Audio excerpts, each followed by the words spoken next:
enjoy this very special celebratory evening.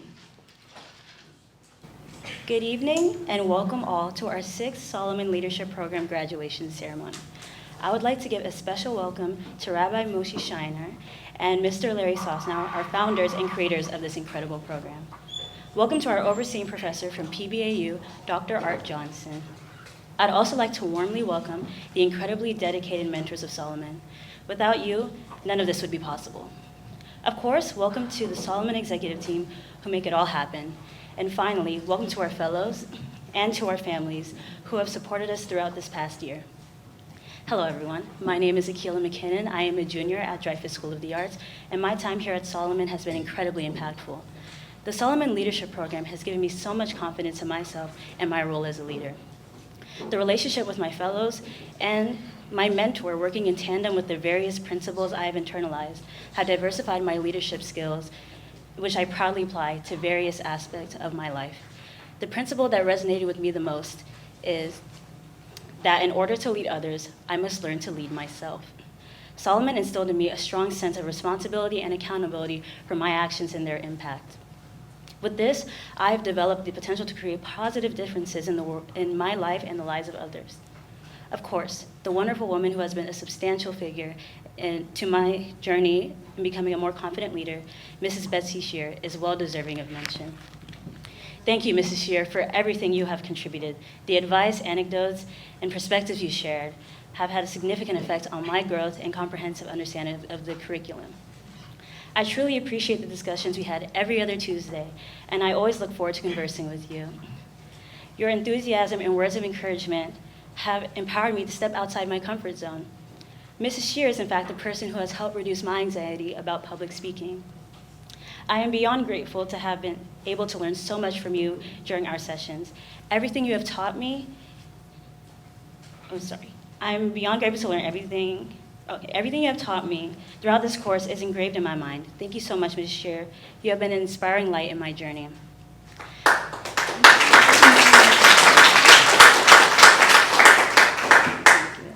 Tonight, we will hear remarks from Rabbi Shiner, several of our fellows, and our guest speaker, Mr. David Rothschild. I hope tonight's ceremony will afford you an appreciation of our experience as fellows this year, and all the ways we have grown, gained, and prepared for our role as tomorrow's leaders. Thank you.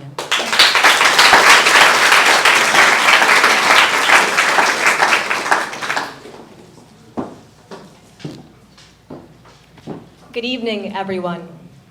My name is Sophie King, and tonight, my heart shed tears. Tonight, as this moment, as our house of built friendship in the 6 months of the Solomon Leadership Program burns to ash, leaving behind only immortal memories and priceless experiences. My fierce spirit starts to cry. Look around. Who made my heart shed tears? Rabbi Moshe Shiner. He built my image of a true leader. His beaming light of honor, generosity, devotion, and kindness to every person influenced me, just as it seizes and transforms the world around him. Thank you, and let's give Rabbi Shiner a round of applause.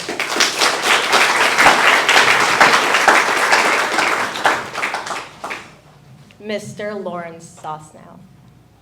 He was the foundation of this program, who set its roots that changed our lives forever, not only the fellows, but mentors, organizers, and educational coordinators too. The person that was there each session, listening intently to each speaker we have had, and becoming a part of our community. Thank you, and let's give Mr. Sosnow a round of applause. Who made my heart shed tears? Sarah Dworkin, Miriam Taylor, Hannah Tauger, and Dr. Art Johnson. The golden hands behind the scenes that hide within the pages of the Solomon Leadership website, educational structure, organization, and an enormous amount of effort. Thank you, and let's give them a round of applause.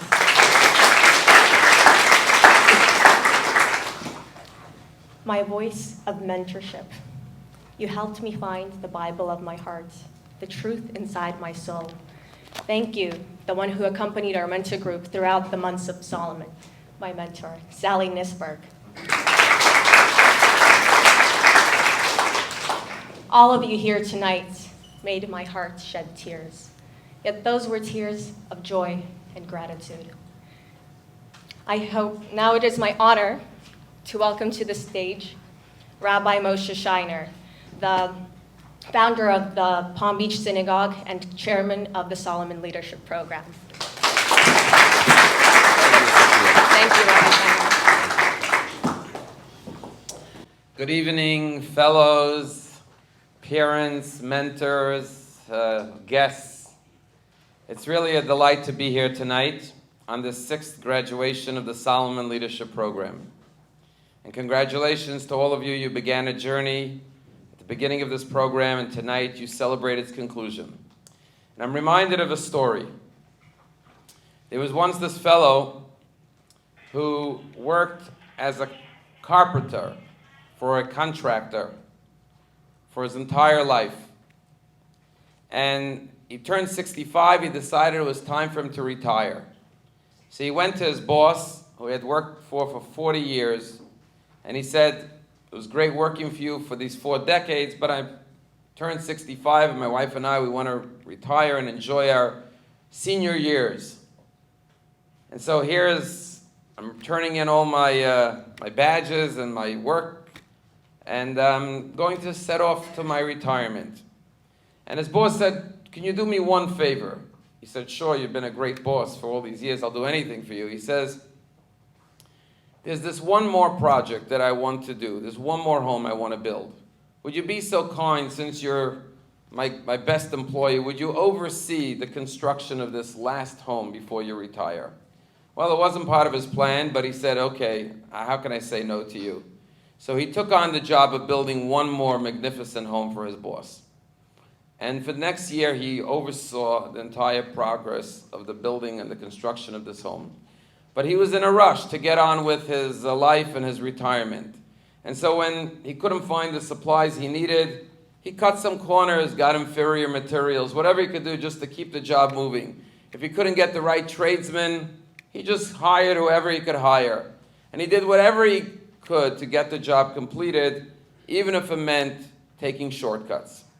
Finally, the house was completed. He goes to see his boss and he says, job is done. The house is built. Here's the keys to the newly built home, and now I'm going to set off on my retirement. And his boss stood up from behind the desk and said, not so fast. He said, you see, I wanted to give you a parting gift for your retirement. And so this last house I asked you to build is actually something that I asked you to build for yourself. These keys are your keys. This is your new home. And the fellow thought, oh my gosh, all those corners I cut, all the cheap material I put into the house, now this is the house I'm going to have to live in for the rest of my house. And the metaphor, fellows, is that every one of us is building our own future, our own home. And what we put into our home is the environment we're going to live in. I think it was George Burns who once said, I always look to the future because that's where I'm going to spend the rest of my life. Everything we do today is for our tomorrow. But you see, there's something unique about a home. You see, food, clothing, and shelter. Those are the 3 staples of physical existence. But food, you consume and eat for yourself. Clothing, you wear yourself. But your home, you don't just build for yourself. You build for your family, for your friends, for your guests who will come into your home and enjoy it. The home you have helped build for yourselves tonight and over the course of this program to enrich your home, to enrich your life, to give you new perspectives and insights into life, and to give you the motivation to succeed is not just for yourself, but wherever you go in life, you will welcome others into the home you've built, and they will enjoy what you have gained because you will pass it on to everyone that will come into your company and be in your presence. And so congratulations to everyone behind this magnificent program. There's so many people to thank, but every one of you played a very vital role in this success tonight, and I thank you all for being a big part of it.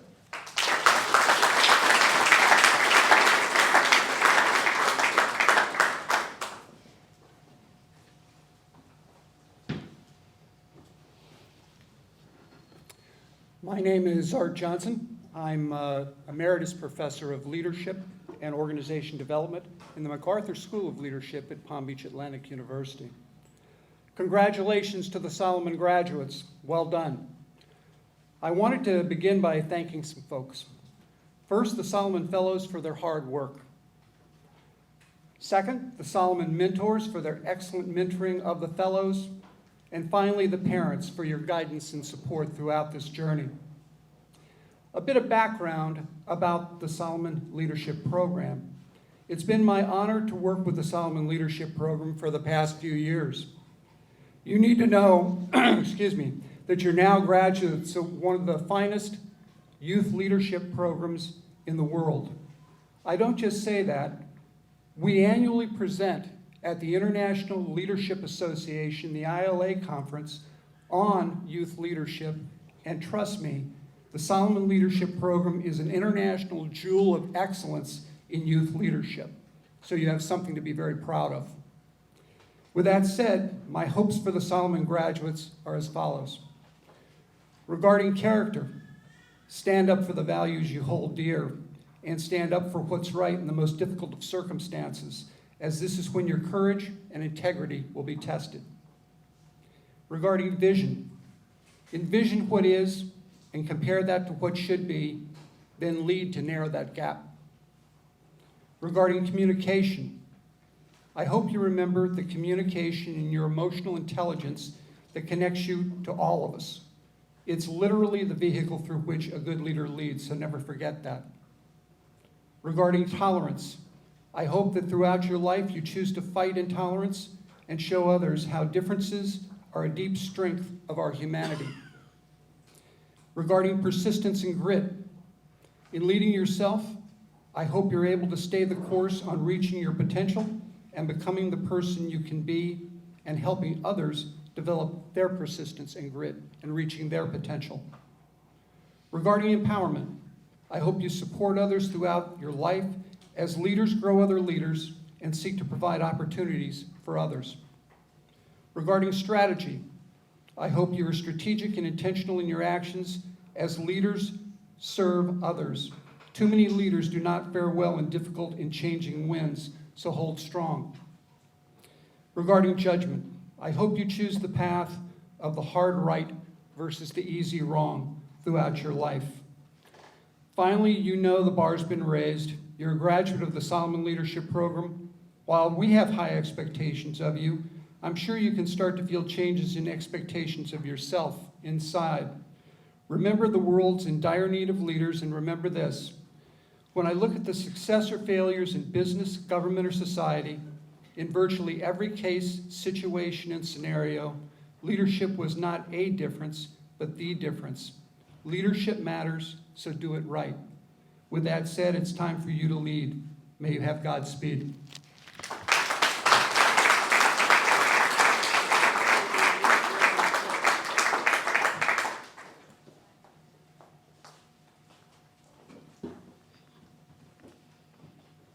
Okay. So the moment we've been waiting for, I'm going to call up Rabbi Moshe Shiner, Dr. Art Johnson, and Miriam Taylor for Dini, can you come join us, please? For presenting our fellows with their awards, and we're going to applause as we go, but try and keep it moving as we move along. So thank you, and I'll be calling out each fellow. Miriam, you'll pass the certificates, and then Dini and Rabbi will be putting on the lanyards right over here. Fantastic. Okay. So Annie Abraham.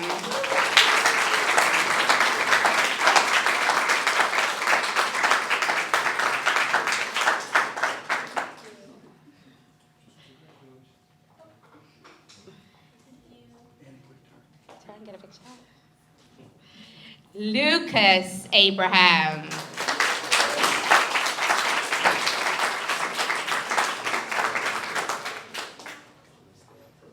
Yeah, we should get a picture of all of them. She's there. She is. She's swimming.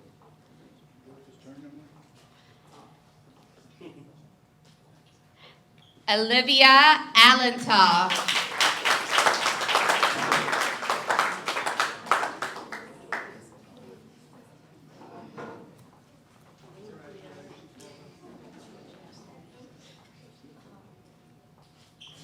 Natalie Apuzzo.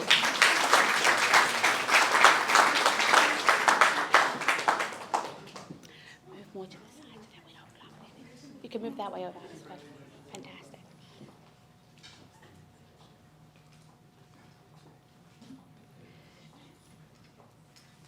Joelle Carmel.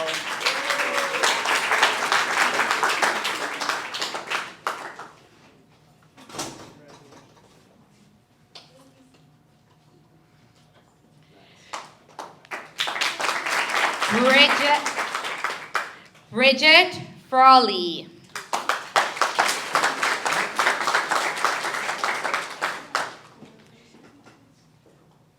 keep it moving to the side.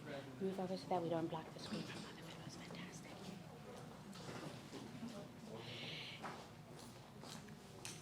Theo Gaby.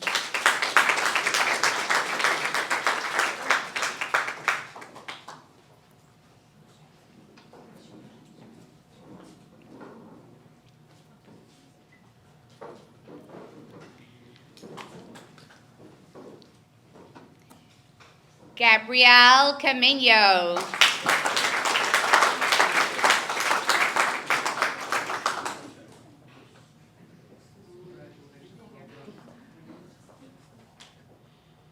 Our second year fellow. Sophia Carroll.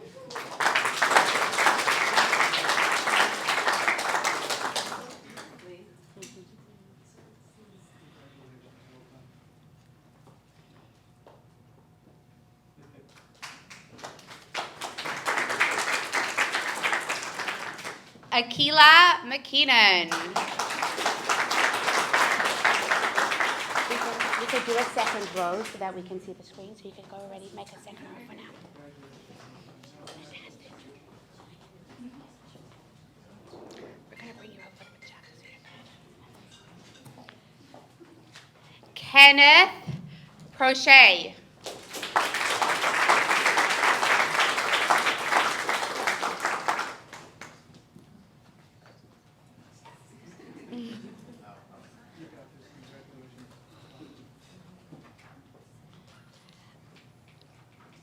Ashley Ramos.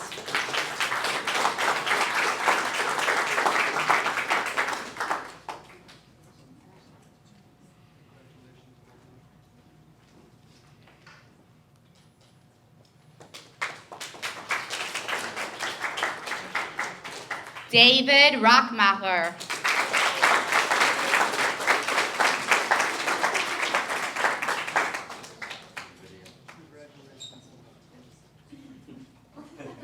Love it. Shovik Saha.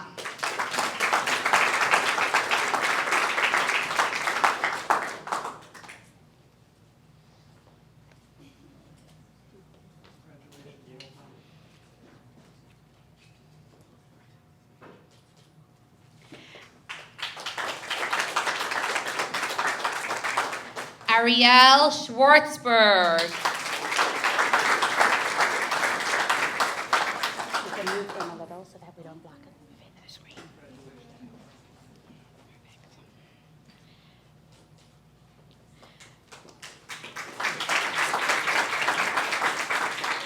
McKenna Senzen.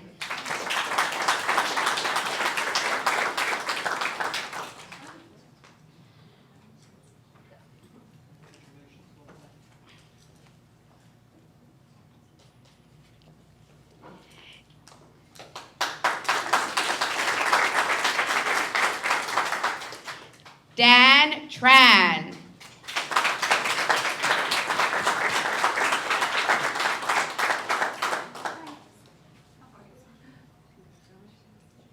Not there? Okay.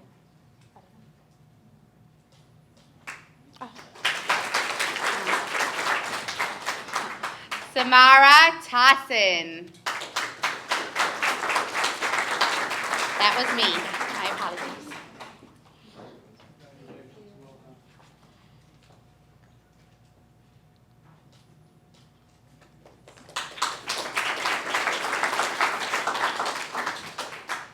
Cooper Weissman.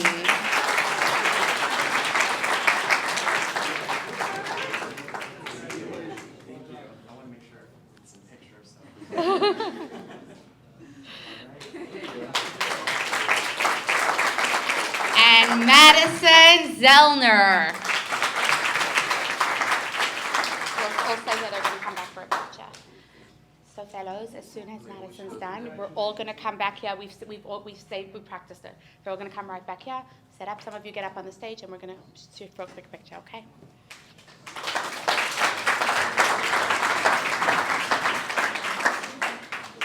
Beautiful. They're going to come for the picture. Perfect. Come on in. Let's do a picture. Stay on in, Rabbi Dini. Some of you get up on the stage. Should I get up on the fellas are on stage? The fellas are on stage.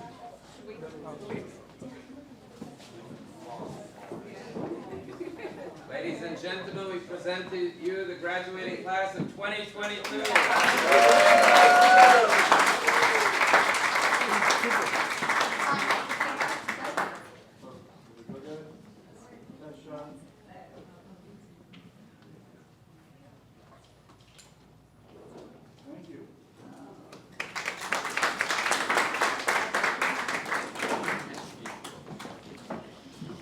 Hello everyone, my name is Bridget Frawley, and this is a poem I wrote in honor of what I've taken away from this experience. What does it mean to be a leader? To be the one who leads the charge. The battlefield is your trial run. If you can dodge the incoming bullets and fallen soldiers, you pass. To exert confidence over those that you lead, showcasing power and dominance atop a white horse. But holding power does not mean that you empower, for it is not only your battle to fight. It is through a leader that collaboration and unity is encouraged, that soldiers fight as one under a united front, traversing the battleground together step by step. A leader is not power hungry, sitting at the head of the table, voraciously feasting on the delicacies of the stigmas of leadership. But in true leadership, there is no one head of the table. There is only seats, side by side, for a true leader views the only good meal as one that is together. Leadership is shared. The transversing of wisdom and experiences through the passing of salt and pepper. A leader blends these differences into a harmonious concoction of flavor, of heart. No one leaves unfed at this dinner table. But to know what a leader is, you must recognize each towering pillar, each an integral part to the bolstering of leadership. When one cracks or falters, the others fall behind like dominoes. To have character is to pack your backpack with the emergence of morning sunlight. It is to ensure preparedness prior to setting off on the road not taken. For your backpack stores items of values, not the shininess of gold or luxury good, for those are all gilded, an elusive exterior with no depth. But instead, the bag holds values. They keep both feet planted on the ground, tied to the roots that created you long ago. Ties you to the seed you grew and cultivated and nurtured until a seed became a sprout a sapling, and the sapling a tree, extending its branches to the conquest of leadership, but branches stay alive when connected to the foundation rooted in the black earth, feeding off the nutrients of those in the past, absorbing their experiences and wisdoms and converting it into a fuel source to keep the cycle going. To have persistence is to sound the call of adventure, actively seeking new paths. But with each path, there's a challenge, whether it be a powerful dragon to slay, dodging the burst of fire, or whether it be a giant to outsmart through rhyme or reason. A persistent leader does not view it as a chance to stop, but as an opportunity to progress. Progress is the mindset of the leader, and the only way to progress is not to regress. So the leader continues to move ahead, leaving footprints in the trailing path behind them, signs of what they did and accomplished, now imprinted in the tapestry of their leadership. To be a source of empowerment is to view an ember as an opportunity to make a flame, initiating the building of light and warmth to help your neighbors, your friends. As the snow blankets the village, people have grown weak and sickly. Despite your shaking body and trembling teeth and cloudy breath, you go and gather the wood. You might have to go alone at first, but your strength calls the others when your mouth didn't have to say it. They equip themselves in coats to brave winter's wrath, but through your example, they scavenge through logs and wood shavings, returning to the ember to ignite it. A spark becomes an inferno, amplifying its ability to protect and nurture. To put it simply, a leader paves their own path. They place the cobblestone to form a road for others to use. They seek opportunities to help and to provide, to nurture and inspire, using their passion as a vehicle to reach masses. And as I begin to lay the stones on my path, I won't lose sight of my footprints, my personal blueprints of my past, present, and future. Thank you.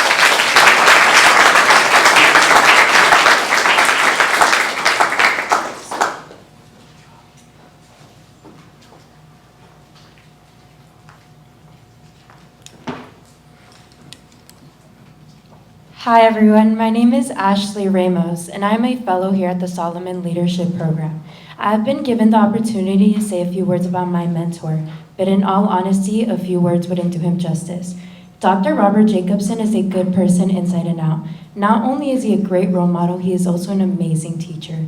As a young woman hoping to pursue a career in the medical industry, Dr. Jacobson was able to give me, as well as the fellow young ladies in my group, a rundown on what to expect in the medical field, as well as providing us with knowledgeable information that will be useful in our near future. Although our time in Solomon wasn't long, he made sure our lessons were always important and had relevance to the main objective, leadership and all it comes with. Dr. Jacobson was able to teach me a lot the past few sessions, allowing me to enjoy each discussion I had with him. With each different pillar, there was something that would bind each discussion to the same central topic of how to be a great leader. With this newfound knowledge, not only am I a better leader, I have also begun to lead those in my life with the wisdom that has been bestowed on me through my mentor. Dr. Jacobson allowed us to become part of his life by bringing us along on his amazing stories about when he was a doctor and how each of his stories was able to shape him into the man he is today. Dr. Jacobson introduced a relationship that I will never forget. I will always remember the conversations we had and the impact his words had on me and on my life. Dr. Jacobson has been with Solomon since the first year, after taking a break for 2 years due to his professional commitments. I am so lucky he came back to Solomon this year. Thank you, Dr. Jacobson. I am eternally grateful. Please come up to the stage to accept a small token of appreciation.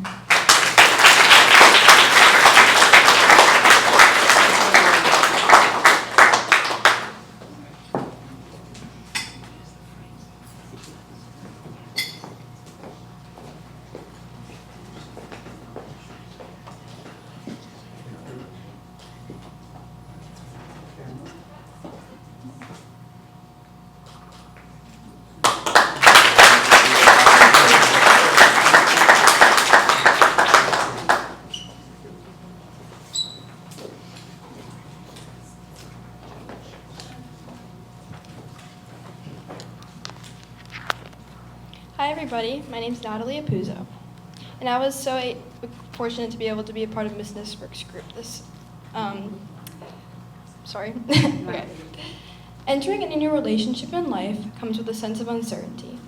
Going into the Solomon Leadership Program, I was nervous of whether or not I would be able to emotionally connect to a mentor. No one really prepares you for what you are going to endure in your lifetime. How could they? You are expected to have a toolbox to solve all of life's problems when they appear. But the truth is that you don't have to have it all figured out. Yet, in life's turbulent times, mentors help us figure out how to navigate life's trials and tribulations for ourselves. We find comfort in a mentor who keeps us grounded. I was so fortunate to have the opportunity to work with someone who led by example, someone with beauty, leadership, and compassion. Ms. Nisberg has guided us young women, Gabby, Sophia, Olivia, and me, to fine-tune and calibrate our moral compasses. Her intention was never to dictate, but to guide. Her vulnerability in sharing her stories and battles prompted us to do the same, creating a space to communicate amongst one another without fear of judgment. The more we spoke freely, the more we came to our own understandings and revelations about who we are and how to better navigate the world. I can say with confidence that Ms. Nisberg and this program have both helped me concisely fabricate a visualization of the person I want to be, someone who listens, someone who responds with deliberation and intention, someone like Ms. Nisberg. To say the Solomon Leadership Program has been rewarding would be an understatement. I have upgraded my moral compass and will continue to fine-tune it with the skills I have acquired here, the importance of listening to and engaging with one another. Being in such an emotionally connected group has revealed to me just how important it is that we speak not only to be understood by others, but also to understand ourselves. I thank Ms. Nisberg for shining a light on the path of young women's lives and hope to encourage others to participate in this program and do the same. At this point, I would also like to recognize Ms. Nisberg for her tremendous accomplishment, ending her 6th year as a mentor with Solomon. Ms. Nisberg, you have been with Solomon since the very beginning, and tonight represents your 6th year of changing lives. Please come up to the stage to accept this small token of our appreciation.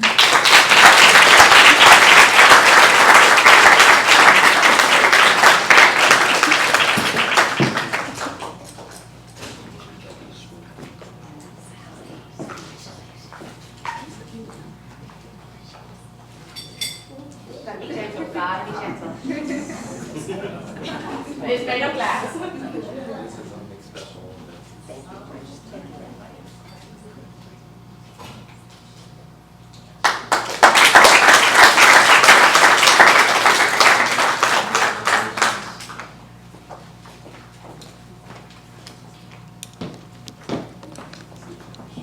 Hi everyone, my name is McKenna Senton and I'm here to share my experience having Judge Small as my mentor. I think that in the Solomon program, one of the things that really sets it apart is its opportunity for young students like us to have connections with true leaders in our community. And I would like to start by sharing my experience with Judge Small. Honorable Judge Lisa Small would spend her Tuesdays hearing dozens and dozens of cases about juvenile delinquency, entrusted with making influential decisions one after the other, often not even having time for a lunch break. But after all that, she wouldn't go home. She would come here to this synagogue to mentor 4 young women with hopes of becoming leaders. I'm not someone who was particularly interested in law, nor did I know much about it, so I couldn't tell you why I was so originally drawn to Judge Small. On the first day, when we were thrusted into conversations, tasked with meeting all the mentors in just a few minutes, I was immediately drawn to the down-to-earth energy that Judge Small had, and I knew that she would be my first choice. I also discovered that day that every one of the mentors here was a true leader both because they were successful in their careers, but more importantly, because they were choosing to share that success with the community. I could not say that after this experience I have some newfound passion to go into law, but I can say that I have a much greater respect, appreciation, and understanding of our local judicial system. But more importantly, Judge Small has helped me discover who I am as a person and what it means to be a truly great leader. Through insightful conversations, Judge Small would share with us stories that she has had through her life and help us with guidance as we embark on this next journey as our life as leaders. I would find myself discovering truths about myself and my view as I uncovered faults in my character that Judge Small helped me by giving me advice on what is actually important as I stress going on to my future beyond high school. One of the nuggets of wisdom that I would like to share with you all is when Judge Small told us all to bet on yourself. After not doing so well on March Madness, I want to take that energy to heart and bet on myself as if I were my favorite sports team, to challenge myself to continue growing and to never stop trying. A mentor-fellow relationship is something that is truly invaluable, and Judge Small has been doing it for the past 6 years. She started doing Solomon when it was just a small experiment at the Palm Beach Synagogue, and she stepped up to the plate to become a mentor, changing who we are as a person today and shaping us to be the leaders of tomorrow. So I would like to thank Judge Small once again and invite her to come up here to share an award, 6 tokens representing each the lives that she has changed. Thank you.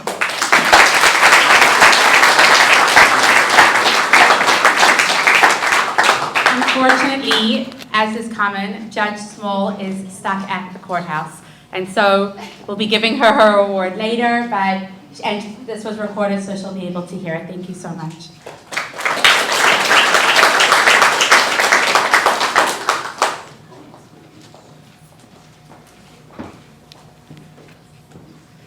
Hi, my name is Theo Gavey, and I will be honoring Mr. Michael Greenwald, who is sadly not with us today. He's in Seattle for business, so. One of the things that has influenced me the most in the Solomon Leadership Program is my mentor, Mr. Michael Greenwald. I don't say that lightly. He has made the program better for me and has opened my eyes to the different discussions we have had. Even though he was not able to be here this evening, I can still feel him asking how many newspaper articles I have read this week. He challenges me to try to do better and really succeed in the field that I want to be in when I'm older. One key point that I remember is when he asked me, "Why can't you do that? Why can't you be the best in whatever you do? Why can't you be ahead of all the other kids in your class?" Being asked these questions by someone so influential to me makes me open my eyes and really think of opportunities that I always miss and all the opportunities I can make for myself that some cannot do. He has shown me how I could be a leader in this world and how I can make a change to people by giving examples of what he has done and of what other people have done to do better for others. At every single session that our group has had, together, Mr. Greenwald has gone deep down and taught us how we can use each pillar in daily life and has taught us what the deeper meaning of each pillar is rather than just one word. One final idea that Mr. Greenwald has left to me, and maybe leave to all of you, is to always make sure you are doing something in your life that makes you want to wake up 3 hours earlier. Thank you, Mr. Greenwald. To mention Mr. Paul Kozloff. Mr. Kozloff has been at Solomon since the very beginning. Although he took a step back in recent years because of COVID, he is still very much in the heart of Solomon. And he served as substitute mentor when we needed this year. Next fall, we will be lucky to have him back as a full-time mentor. Mr. Kozloff, please come to the stage.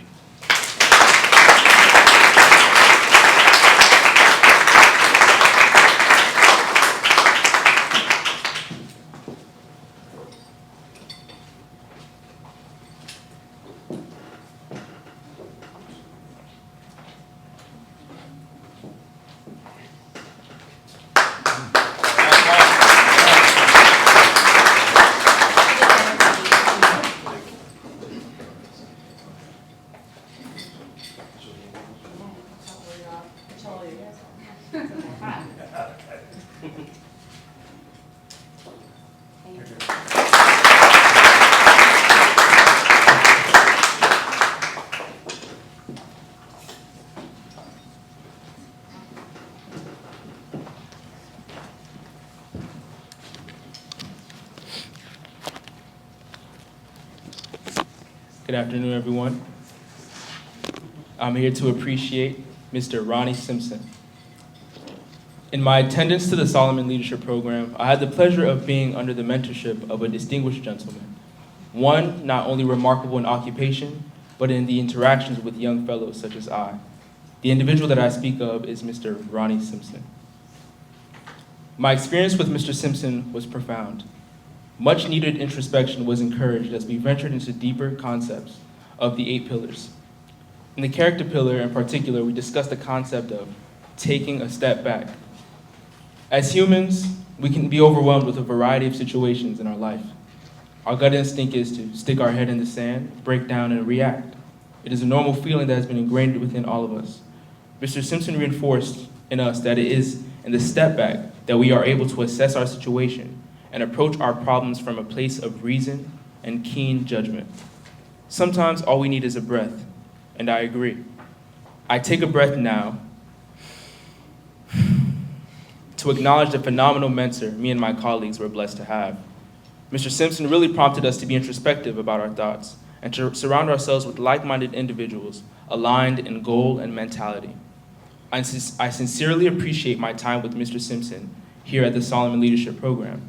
Such mentors are only met once in a lifetime and will always be cherished. I thank you for being a great role model to us, Mr. Simpson.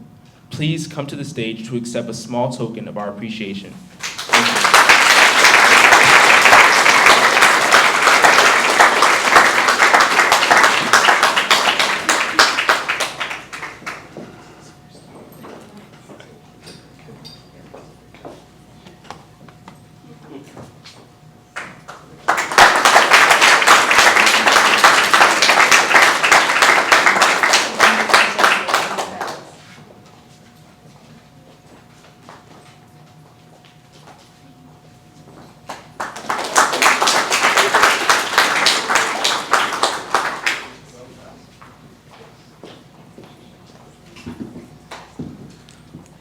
Hello, my name is Ariel Schwartzberg, and I'm here to thank Miss Betsy Shear. Throughout the Solomon course, my mentor, Miss Betsy Shear, has influenced me and questioned my character, allowing me to become a better person. To start every meeting, Miss Shear would ask the group what a critical takeaway from the previous session was. Both I and my fellow mentees would proceed to share something that resonated with us. After we shared, Ms. Shear would ask each of us questions from the reading, the guest speaker, and what we took away from that week's curriculum.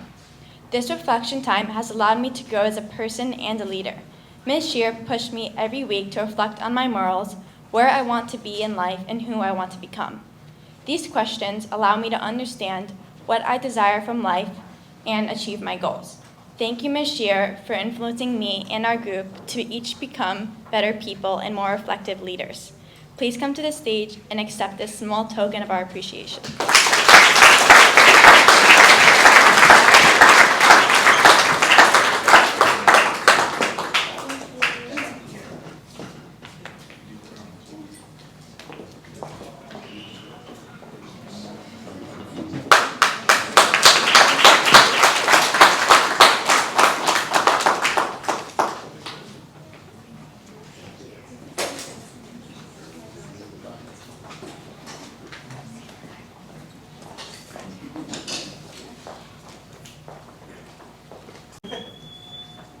Good evening. My name is Cooper Weissman, and I'm a proud fellow of the Solomon Leadership Program.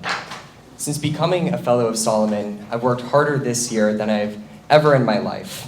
I'm tired, but I'm also proud, and I'm ready to work some more. Up until the vision session, I thought that successful people were superhuman, that they had some unattainable characteristics that made their success inevitable. The fact that I wasn't superhuman didn't bother me.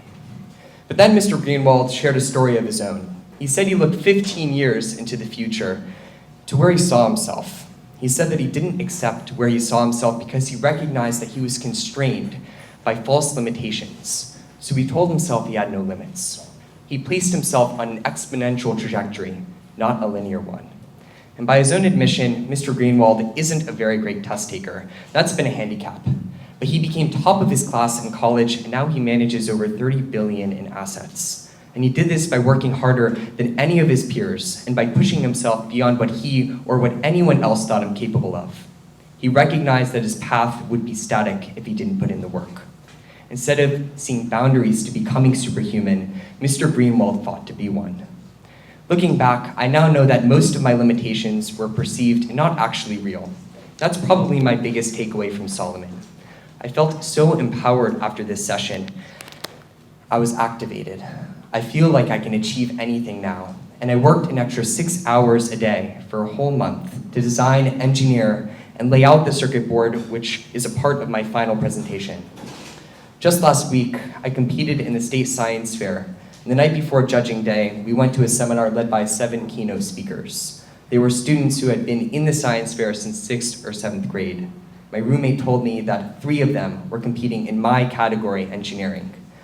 But I remembered what Mr. Greenwald told me about taking it from here to here, and I didn't let their success intimidate me.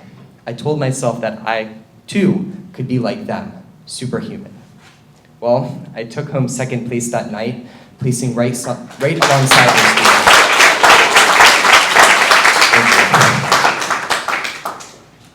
When Mr. Greenwald first asked me, what makes you wake up an hour earlier each day? I didn't have a clear answer for him. I think I said something like, fulfilling my potential, something generic like that. The truth was, I never really thought about it. But now that I've had a few months to think about it, and with Mr. Greenwald asking us every other session, now I know my answer.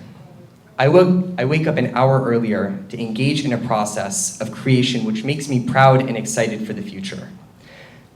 I build rockets because it's technical and challenging, and each modification I make feels like a step towards something magical. One final note on looking into the future. Mr. Greenwald told us to write a bio for 15 years in the future, the year 2037. And this is what I came up with. Cooper Weissman has failed 90 times but succeeded 10, spectacularly, never letting anyone or himself get in the way of his success. A graduate of Wharton's Management and Technology class of 2026, Cooper has revolutionized green energy with his founding of Lattice Fusion. which first deployed lattice confinement fusion on the moon in 2032 and later on Earth in 2034, now powering 90% of the US energy grid and 60% globally, and the most valuable private company by market capitalization to date. Cooper balances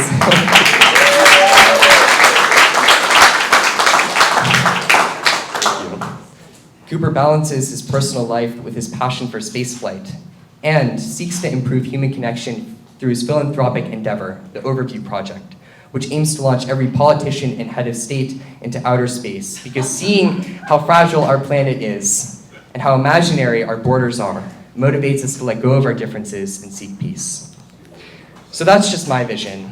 Each of you are going to transform your community or your industry by executing your vision, whatever that is.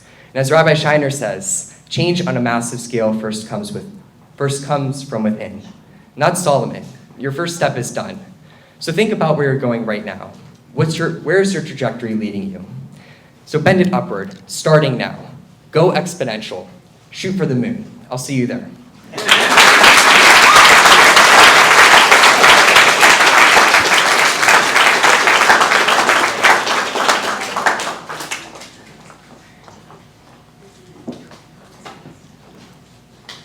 I chose this moment. Actually, just Gabrielle was going to come up. I'm like, Gabrielle, I'm going to go up first because I saw how much Dr. Deb Schwinn was enjoying this speech, and we want to just thank you so much. She is the Dean of the Palm Beach, President, of the Palm Beach Atlantic University, and we're so honored to have you here this evening, and well represented by Dr. Art Johnson, but it's a real great honor to have you, so thank you for joining us.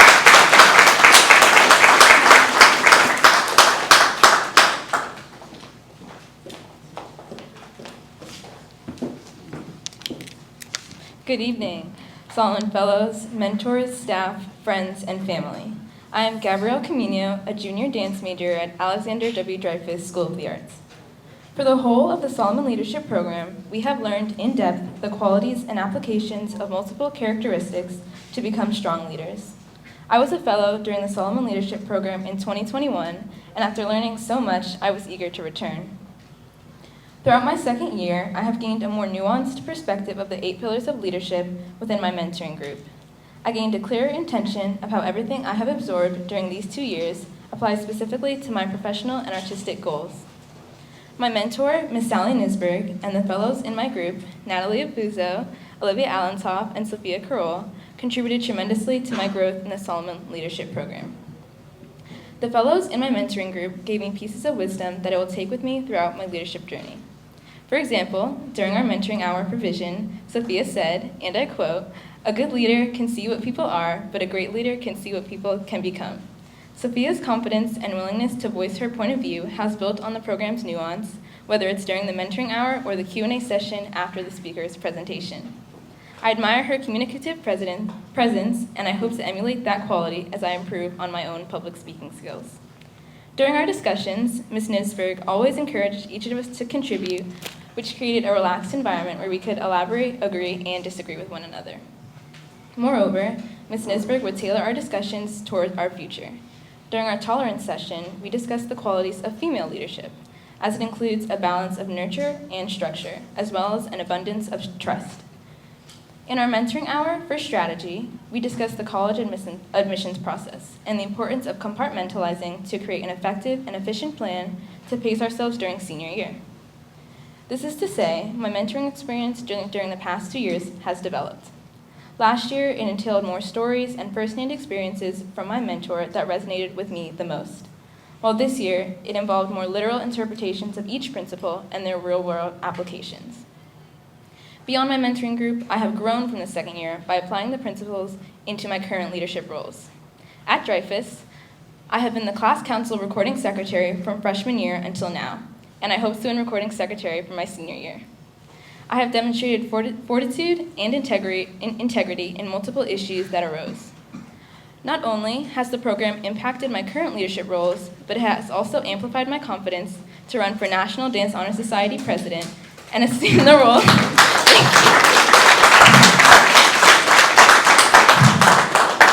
and assume the role of Palm Beach Chapter Teen President of Jack and Jill of America Incorporated next year.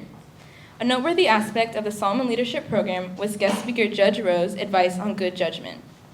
Honorable Judge Simone Rowe is currently a juvenile judge in District 15 and spoke at our judgment session about her decision-making process.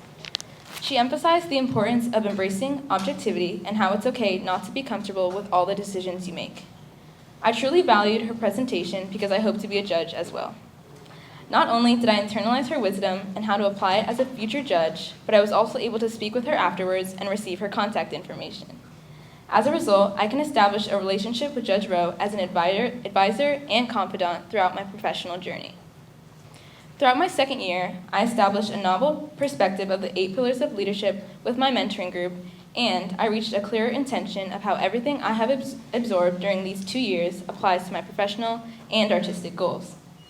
I'm extremely grateful for my mentor, Ms. Nisberg, Natalie, Olivia, and Sophia, and all of the mentors and guest speakers that have instilled these enlightening skills within not only me, but every fellow here.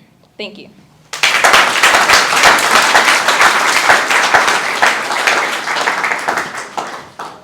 Good evening. My name is Joelle Carmel. Tonight, I'm excited to share with you the most important things we heard from the 3 final guest speakers at Solomon. Their candid words of wisdom gave us lessons for life. I'll begin with Mr. Paul Leone, who was the speaker for the persistence pillar. Mr. Leone literally started from the bottom as a poor immigrant working in the basement of the Breakers Hotel, and he worked his way up to the top as the CEO of the hotel. However, today, even as a busy CEO, he makes it a point to take a direct interest in all his employees at every level of the company. He explained that what drove him was trying to improve his life and that his grit comes from his life experiences. He stated, "It's not what happens to you, it's what you do about it." He explained how personal habits and commitment were essential to his success and how he developed his passion through hard work. His message was, if you love it, work hard. Next, we heard from the Frisbee group at the strategy session. Susan and Robert Frisbee discussed how to use effective strategies for success and provided examples of their innovative and groundbreaking projects. The Frisbee group uses the value-based strategy, which means that all plans must connect back to your core values. Robert Frisbee stated, "The most strategic decision you can make is living by your core values." He explained how leading by example in order to benefit others is the key to living a purposeful life. The values of the Frisbee group involve doing good in their community in any way they can. The buildings they create are accessible to the public through parks, restaurants, and wide sidewalks, which helps the company reach the most people and enhance their lives in a positive way. Honorable Judge Simone Rowe spoke at our final session, Judgment. Judge Rowe is an amazing person who is a huge inspiration in many ways.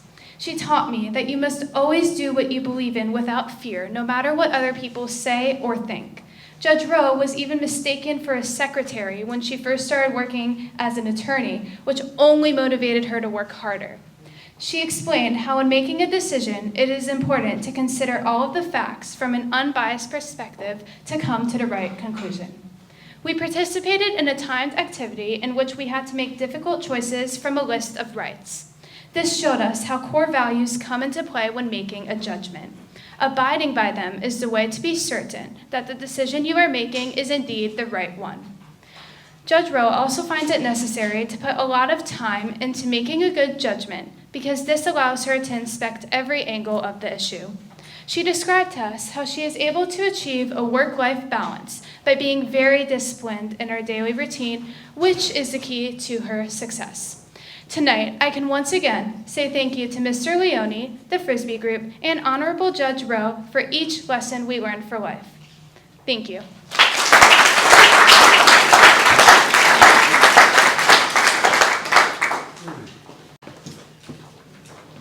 Hi everyone, my name is Samar Tassine, and it is such an honor to have been chosen today to speak at our Solomon Leadership graduation.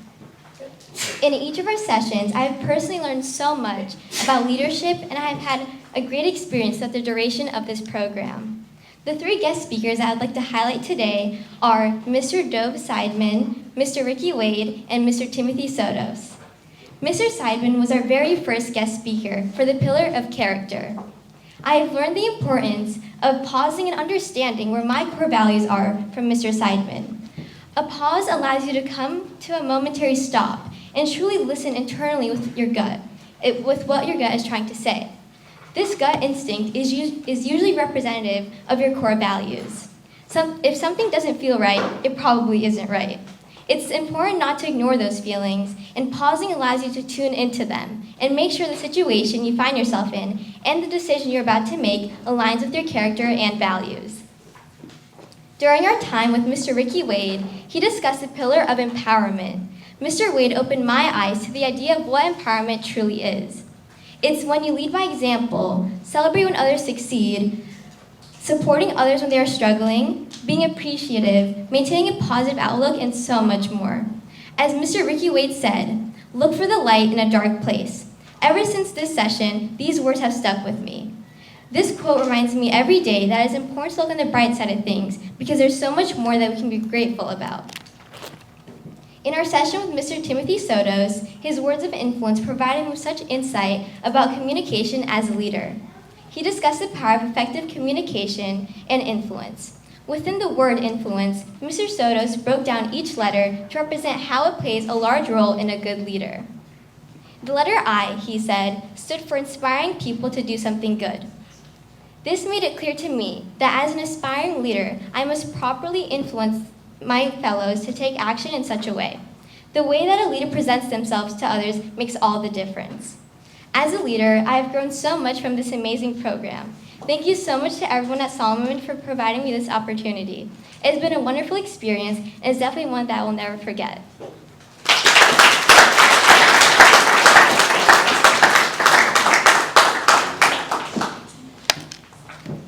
Good evening, everybody. My name is Olivia Allentoff, and I'm currently a junior dance major at Dreyfus School of the Arts.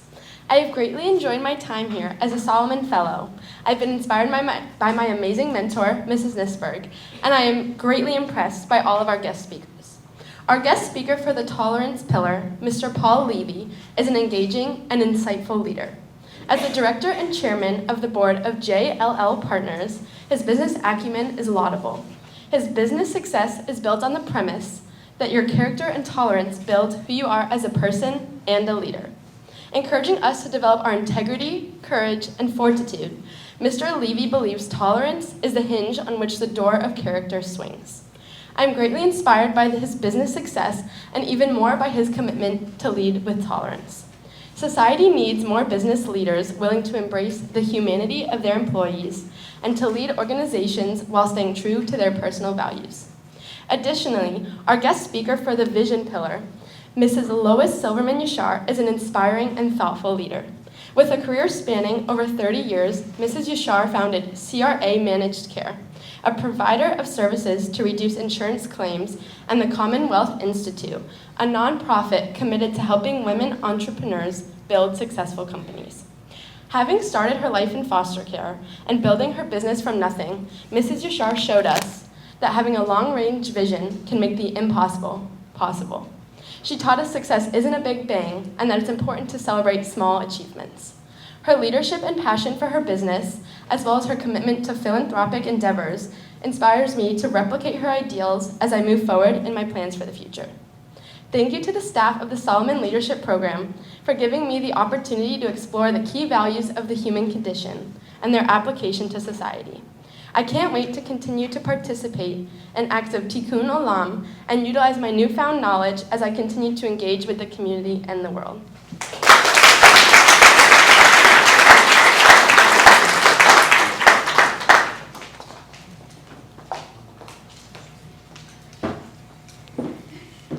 Hello, my name is Madison Zellner, and I would like to welcome everyone joining us for the celebration of our graduation tonight.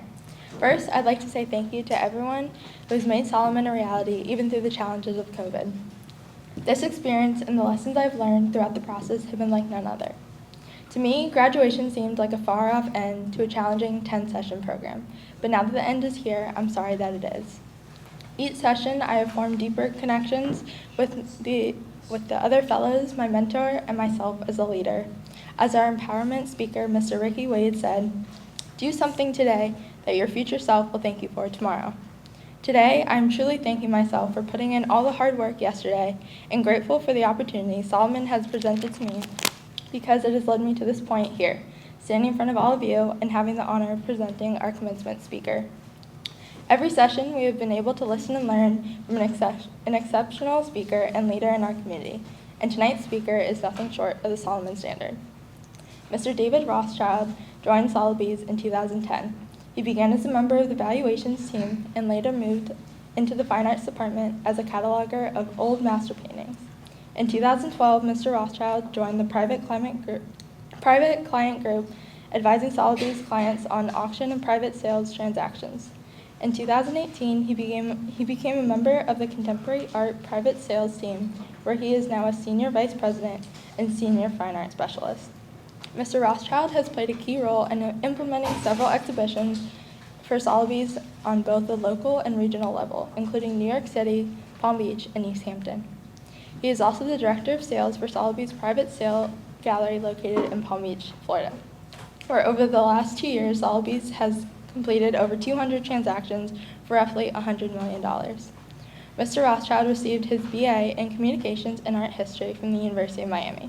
Without further ado, Mr. David Rothschild.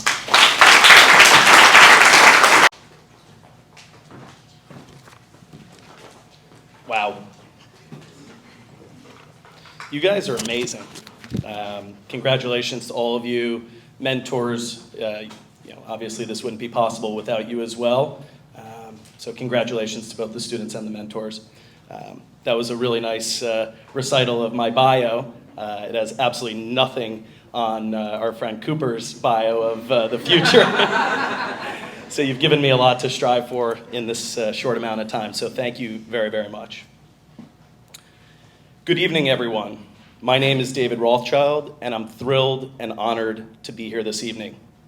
Congratulations to all of our graduates who are here today. What a remarkable program, and what an amazing accomplishment for all of you. It's great to see so many young, ambitious leaders in this very special community who are poised to make a difference here and beyond. I would like to thank our dear Rabbi Shiner for asking me to be here today. You're an amazing ambassador for this community, and you create a very warm and inclusive environment here. We are all very lucky to know you, so thank you very much for all you do for the students, for your congregation, and for the community at large. So a small round of applause, please.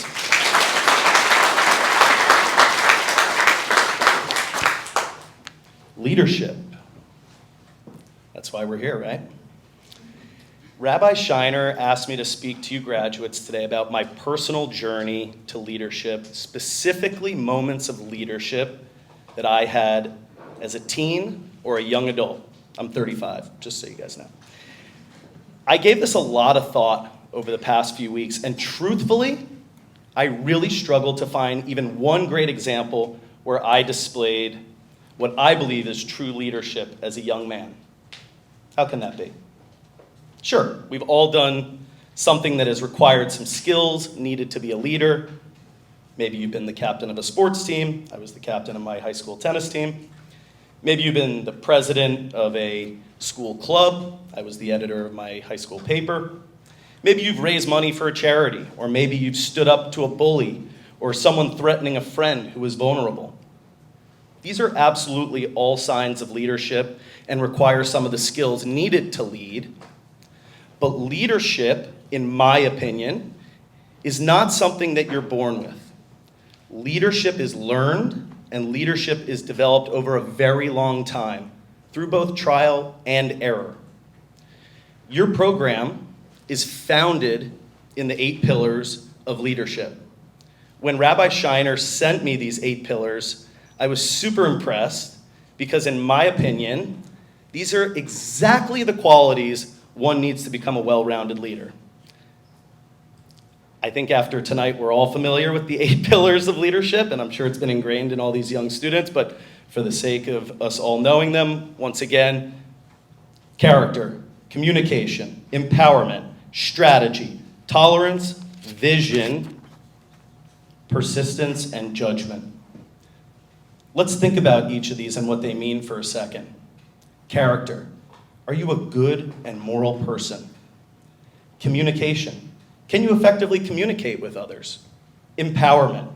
Can you lift up the others around you and help them perform to the best of their abilities? Strategy. Do you have a plan? And do you understand that plan? Tolerance. Can you be empathetic and see things from all perspectives? Vision. Do you know where you are and where you're going? Persistence. Can you fight through the tough times? Judgment. Can you differentiate good and bad, and can you make the right decisions, particularly under pressure? If one can acquire and hone in on all of these skills, then in my opinion, that's the sign of a true leader.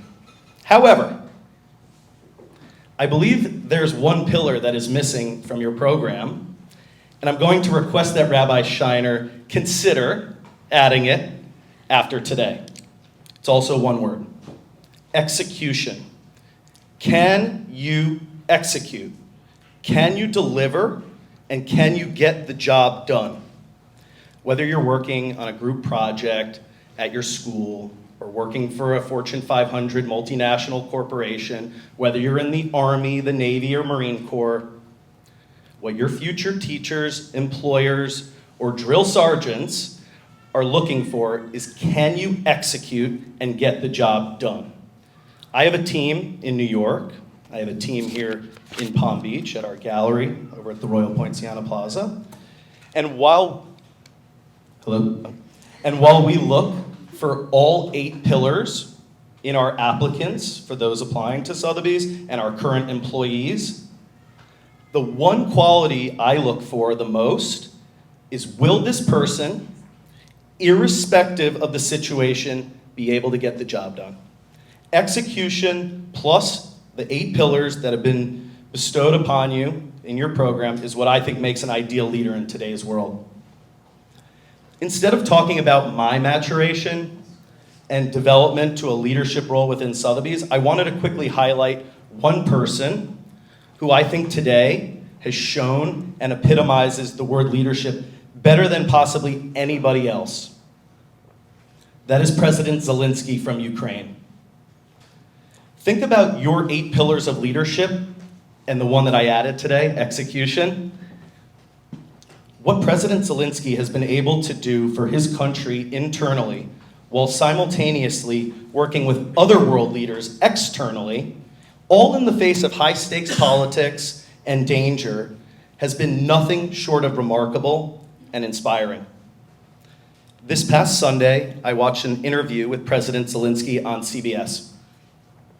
He showed me during the program that he is a moral and good person who cares about his countrymen and women. He was a clear communicator. He empowered his team and those around him. He had a clear strategy to try to end this war with Russia. He illustrated tolerance by willing to negotiate with the very people trying to kill him. He understands where he and his country stand today and where they need to go to end this conflict. He appeared persistent in achieving his goals. He seems to show good judgment through the last few weeks, and he is executing his plan beautifully and to the best of his ability. This is a great, great leader, and frankly, a hero.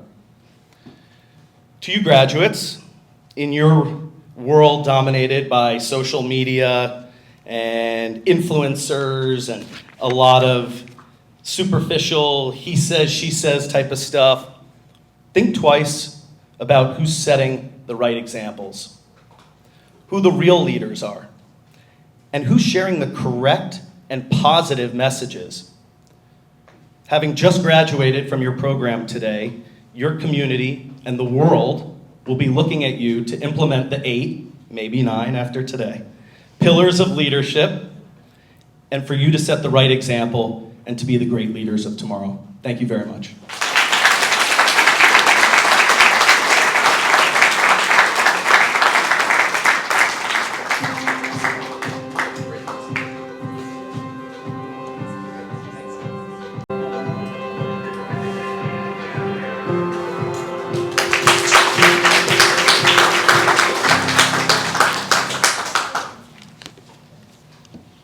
Good evening, everyone.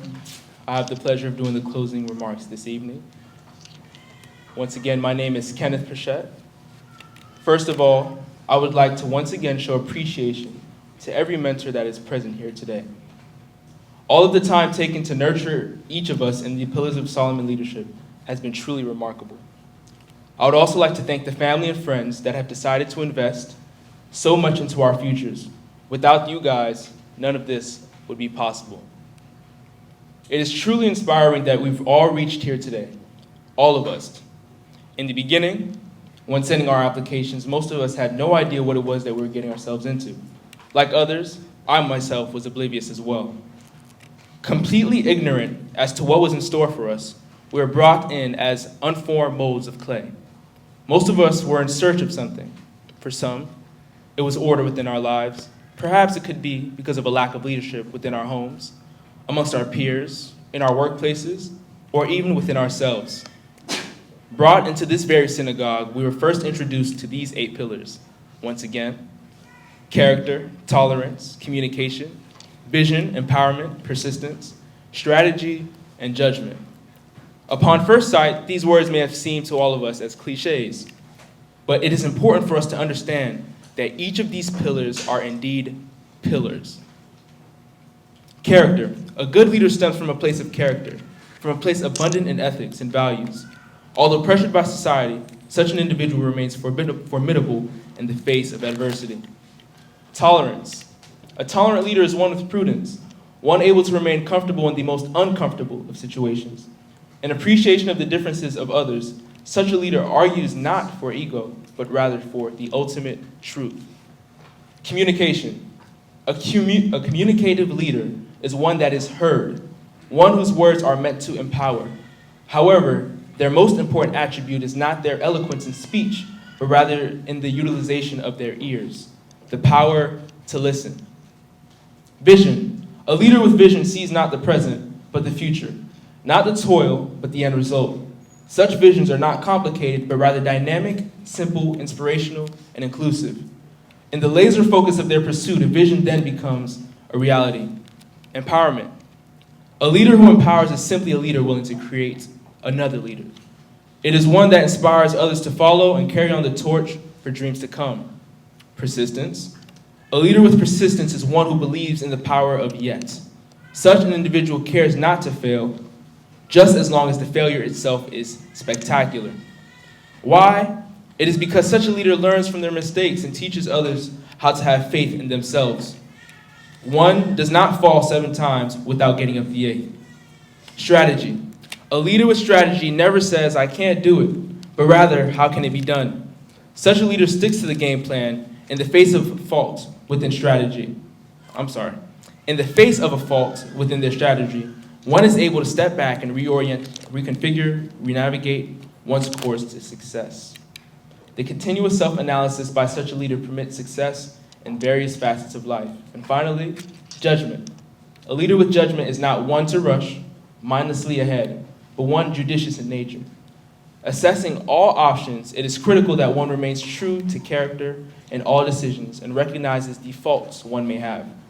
By accepting these potential fallibilities, such a leader becomes effective in every facet of their life. But what does this mean? What does all of this mean? We're young, we have lives to live. We don't need to worry about all of these things, right?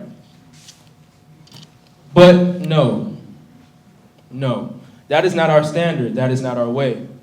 Fellows, we are part of the leadership class. Let us strive not only to represent ourselves in honor, but in prudence in our every action. Many of us will go on to do great things, some doctors, lawyers, engineers, philanthropists, entrepreneurs, etc., or just a regular person. However, without humility in our daily execution of these pillars, the castles in which we've built these pillars upon within these sections will not hold firm for the years to come. Humility is truly integral in our pursuit to being the best versions of ourselves. Let this be our mission. Once again, fellows, congratulations on this great feat we have embarked upon.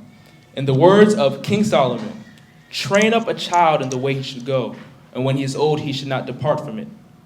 Let us not depart from the wisdom that has been imparted to us in our time here at the Solomon Leadership Program, but let it ring for generations to come. Thank you.